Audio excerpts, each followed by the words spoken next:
साथियों, आज भारत की बेटी स्वर कोकिला लता मंगेशकर जी परमपिता परमात्मा की दिव्य ज्योत में लीन हो गई।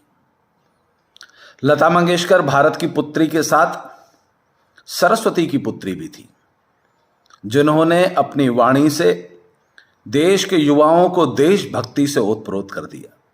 उनके गीत संगीत आज भी हम लोगों को अपने शहीदों के लिए, अपने देश के लिए, अपने राष्ट्र के लिए आत्मभक्ति से ओतप्रोत कर देते हैं। आपने कभी गौर नहीं किया होगा, किसी भी विपक्षी नेता ने लता मंगेशकर जी के निधन पर दुख प्रकट नहीं किया। लता मंगेशकर जी को कौन पसंद करता था? बाला साहब ठाकरे उन्हें अपनी बहन मानते थे। नरेंद्र मोदी जी उन्हें बहन मानते थे। जो भारत से प्यार करने वाले राष्ट्रवादी हैं, वही केवल लता मंगेशकर जी से प्यार करते थे। इस देश के विपक्षी नेताओं ने, इस देश के जयचंदों ने, इस देश के गद्दारों ने लता मंगेशकर को कभी भी पसंद नहीं किया, ना उन्हें भावभीनी श्रद्धांजलि दी। कारण जानते हैं? क्योंकि देश की सीमा पे खड़े हुए जो सैनिक हैं, उनमें भी जान भरने का काम अगर कोई करती थी तो लता मंगेशकर जी करती थी। उनके गीत करते थे, उनका संगीत करता था। और देश के अंदर बैठे हुए, जो देश के अंदर के गद्दारों से भी निपटने की ताकत रखते थे, उन देशभक्तों को भी लता मंगेशकर जी जान भरती थी।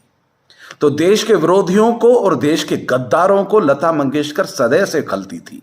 यह महिला एक ऐसा आवाज, एक ऐसी बुलंदी है जो देश के सैनिकों के साथ देश की जनता में जान भरने का काम करती है। इनकी आत्मा में ऐसा करंट पैदा कर देती है कि सैनिकों में ताकत आ जाती है और देश के गद्दारों को मुंह तोड़ जवाब देते हैं। आप राष्ट्रवादी विचारधारा के राजनीतिक दल में देखिएगा, लता मंगेशकर जी के गीत गाए जाते हैं, परंतु कांग्रेस, सपा, बसपा और देश विरोधी किसी भी राजनीतिक दल के किसी कार्यक्रम में लता मंगेशकर के गीत नहीं गाए जाते। सोचिएगा, विचारिएगा, आज राष्ट्र की बेटी, हम सबकी आदर्श बहन लता मंगेशकर जी दीदी नहीं रही। मैं अपने परिवार की तरफ से, भारतीय जनता पार्टी के परिवार की तरफ से और समस्त राष्ट्रवादियों की तरफ से उन्हें भावभीनी श्रद्धांजलि अर्पित करता हूं। ओम शांति।